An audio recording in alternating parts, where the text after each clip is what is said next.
Hello and welcome you all to let's crack it. मेरा नाम है अभिषेक। तो लीगल ग्लॉसरी की ऑलरेडी 3 वीडियोस अपलोड हो चुकी हैं। तो स्टूडेंट्स का कहना था कि थोड़े सा और मतलब ऑलरेडी उसमें 120 लीगल मैक्सिम्स हम कवर कर चुके हैं। तो कुछ और इंपॉर्टेंट मैंने सर्च की तो मुझको कुछ और इंपॉर्टेंट मिली। तो 23 और हैं ये इंपॉर्टेंट आपके लिए। मतलब मुझे लगता है कि इन 23 में से और उम्मीद है कि आपके एग्ज़ाम में जो भी 23rd को होने वाला है तो उसके लिए काफ़ी इंपॉर्टेंट हो सकती हैं। तो अगर आपने उन 3 वीडियोज़ को नहीं देखा है तो पहले आप लीगल ग्लॉसरी की एडवोकेट जनरल वाली प्लेलिस्ट में जाकर, जो कि लेट्स क्रैकेट के यूट्यूब चैनल पे अपलोडेड है। अगर आप प्लेलिस्ट की लिस्ट्स देखेंगे तो उसमें एडवोकेट जनरल के एग्जाम की एक पूरी प्लेलिस्ट बनी हुई है। तो अगर आप उसको देख लीजिएगा, उसमें 3 लीगल ग्लॉसरी की लीगल मैक्सिम की वीडियोस ऑलरेडी अपलोडेड हैं। उसमें 120 most important legal maxim covered हैं। ये 23 और हैं, फिर इसको भी देख लीजिएगा। तो आपका उम्मीद है कि वहाँ पे लीगल मैक्सिम कोई भी छूटेगी नहीं। बहुत ही देखिए, लीगल मैक्सिम ऐसे तो 2000-3000 के आसपास है ना। तो अब इतनी सारी तो हम कवर नहीं कर सकते। तो जो मोस्ट इंपॉर्टेंट है वो मैंने यहाँ पे कवर कर ली है। तो उम्मीद है मुझे कि सारा का सारा पेपर जो होगा आपका 15-20 सवाल जो आएंगे लीगल मैक्सिम के, वो सब के सब इसी से कवर हो जाएंगे। स्टार्ट करने से पहले गाइस बताना चाहूँगा कि अगर आपने लेट्स क्रैकेट का यूट्यूब चैनल सब्सक्राइब नहीं किया है तो उसे प्लीज़ सब्सक्राइब कर लीजिए और फ्री टेलीग्राम चैनल ज़रूर ज्वाइन कर लीजिए। उसको ज्वाइन करना बहुत इंपॉर्टेंट है। सारे इंपॉर्टेंट जो इन्फॉर्मेशन होती है, करंट अफेयर्स होती हैं, न्यूज़ेज़ होती हैं या एमसीक्यूज़ क्वेश्चंस होते हैं, वो सब मैं वहीं पे प्रोवाइड करता रहता हूँ। तो प्लीज़ आप उसको ज़रूर ज्वाइन कर लीजिएगा। और उसका जो लिंक है वो इस वीडियो की आपको डिस्क्रिप्शन में मिल जाएगा, तो आप वहाँ से आप उसको ज्वाइन कर सकते हैं।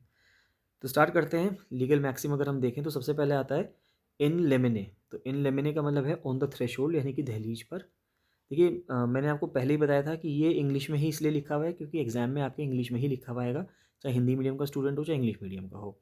मीनिंग मैंने हिंदी में भी लिख दिया, इंग्लिश में भी लिख दिया। तो जिस स्टूडेंट की जैसी भी लैंग्वेज है, वो जिस भी लैंग्वेज में कंफर्टेबल है उस लैंग्वेज को पढ़ ले।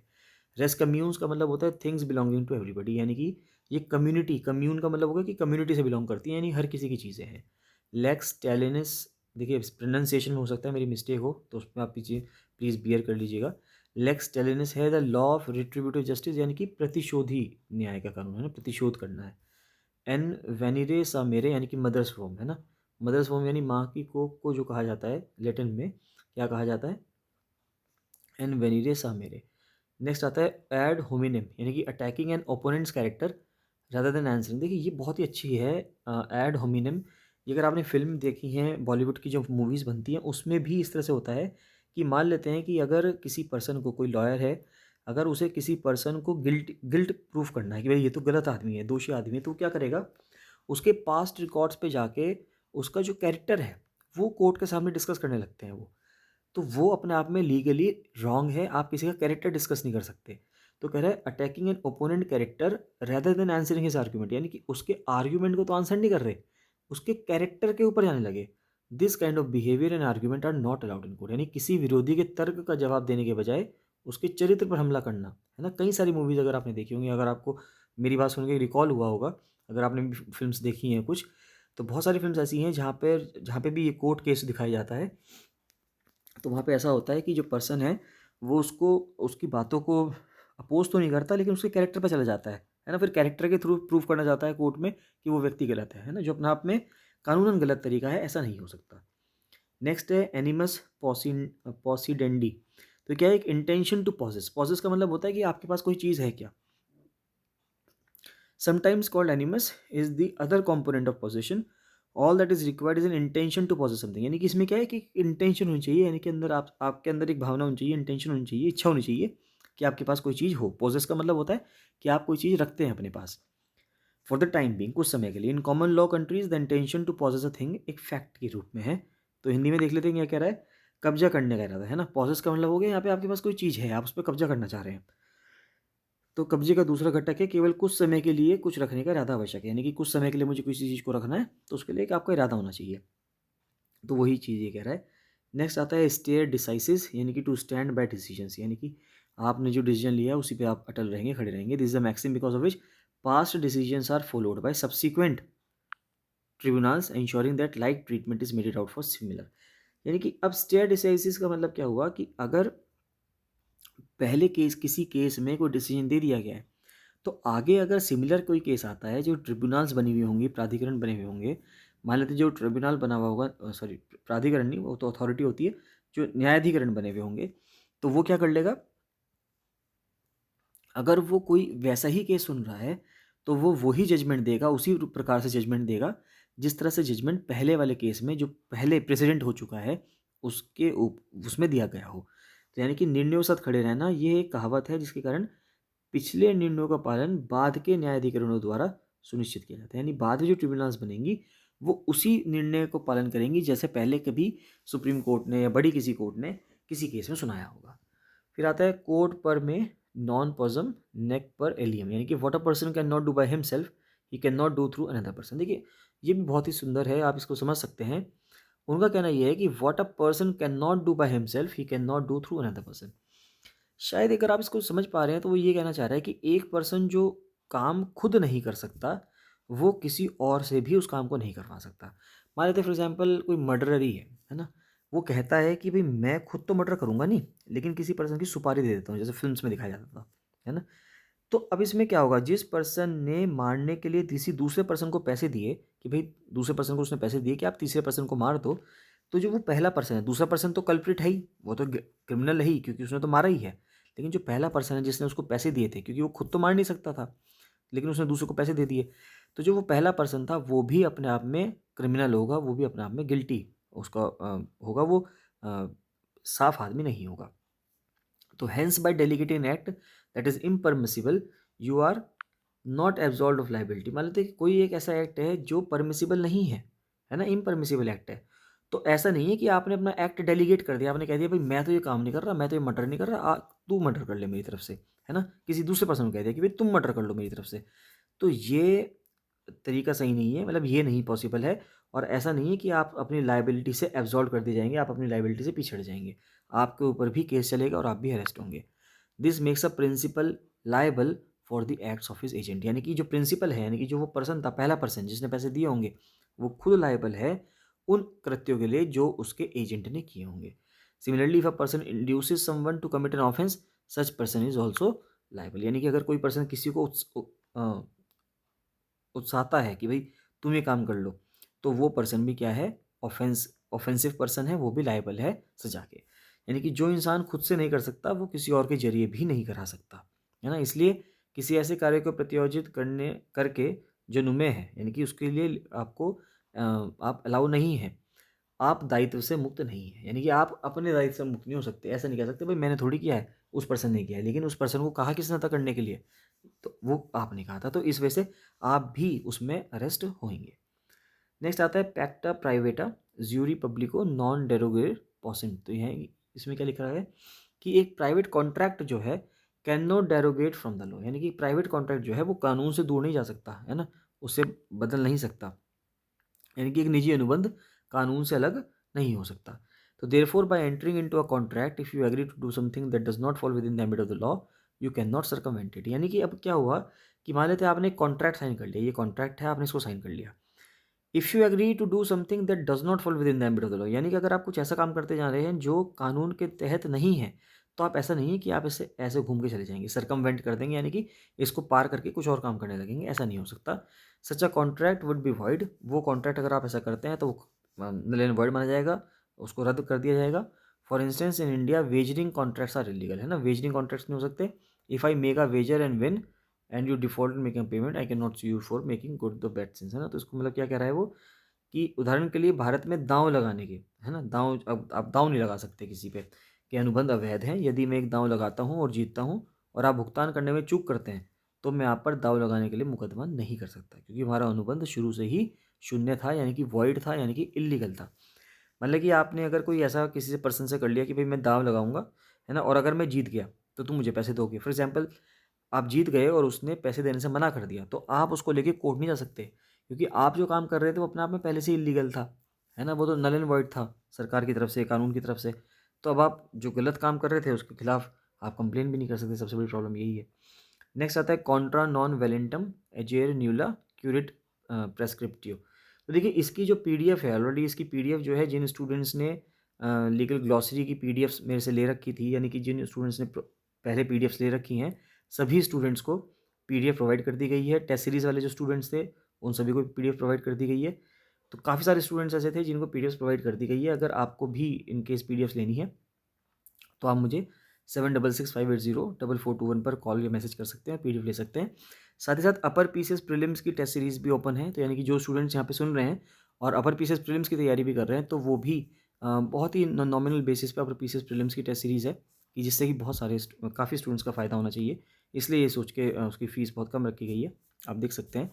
तो अ, आप उस टेस्ट सीरीज़ को ज्वाइन कर सकते हैं, जिससे कि आपको बहुत फ़ायदा होगा। उसमें 12 टेस्ट्स होंगे, है ना? बाकी सभी डिटेल्स जो हैं वो आपको मिल जाएँगी। तो अगर आपको उसको ज्वाइन करना है तो आप मुझे व्हाट्सएप कर सकते हैं, कॉल कर सकते हैं 766580 पर, है ना? इस पे आप मुझे मैसेज कर सकते हैं या कॉल कर सकते हैं, जैसे भी आपकी इच्छा है। तो कह रहे हैं no prescription runs against a person not able to act, है ना? कोई प्रेस्क्रिप्शन नहीं चलेगा, यानी कोई भी प्रेस्क्रिप्शन उस व्यक्ति के खिलाफ नहीं चलता जो कार्य करने में सक्षम नहीं है। तो under Indian law prescription is a branch of the law that limits the time with in which a person can make a claim. देखिए प्रिस्क्रिप्शन का क्या मतलब है यहाँ पे कि ये कानून की एक ब्रांच है जो ये कहती है कि limits the time with in which a person can make a claim. मान लेते हैं आपके साथ कुछ गलत हो गया, है ना? आप ये पर्सन है, आप ये एक पर्सन है और इस पर्सन के साथ कुछ गलत हुआ, है ना? कोई काम गलत हो गया, तो इसके पास कोई टाइम लिमिट होगी जिसके अंदर अंदर इसको पुलिस स्टेशन में जाके कोई मान लेते कंप्लेन लिखवानी होगी, है ना? मान लेते हैं किसी के लिए मान लेते कुछ पर्सन के साथ कुछ गलत हुआ और उसकी टाइम लिमिट थी फॉर एग्जांपल 72 आवर्स, है ना? 3 दिन, यानी कि 3 दिन के भीतर भीतर उसको पुलिस स्टेशन जाके बताना होगा कि भाई मेरे साथ ऐसा हुआ। अगर वो 3 दिन की लिमिट ब्रीच हो गई, मान लेते 4 दिन हो गए, 5 दिन बाद गया ये, तो हो सकता है पुलिस वाले इसको मना कर दें कि भाई अब हम आपकी बात नहीं सुनेंगे, क्योंकि इसका प्रावधान ये था कि आपको 3 दिन के अंदर आना था, आपने तो बहुत दिन लगा दिए। तो यानी इनकी prescription is a branch of law that limits the time, यानी कि वो समय वो लिमिट करती है विद इन विच एक पर्सन को क्लेम करना होता है। Under Indian law this is provided in the limitation act 1963। तो एक लिमिटेशन एक्ट बनाया गया। By reason of prescription if I do not sue against a wrong within a particular time that right is lost to me. यानी कि अगर मैंने सू नहीं करा, यानी कि अगर मैंने क्या नहीं करा, मैंने किसी के खिलाफ मुकदमा नहीं करा, अगर मेरे साथ गलत कुछ हुआ है, उसका उसका मैंने मुकदमा नहीं करा सही समय पे, तो मैं उस पर आगे मुकदमा करने का हक खो दूंगा। नेक्स्ट आता है, ये देखिए सेम चीज़ हिंदी में भी लिखी हुई है ना? जो भी आप स्टूडेंट हिंदी के हैं वो हिंदी में पढ़ लीजिए, इंग्लिश वाले इंग्लिश में पढ़ लीजिए। मैंने आपको एक नॉर्मल भाषा में समझा दिया है, उम्मीद है कि आप समझ गए होंगे। नेक्स्ट आता है जज इन बेलो, यानी कि लॉ ऑफ वॉर, युद्ध का नियम।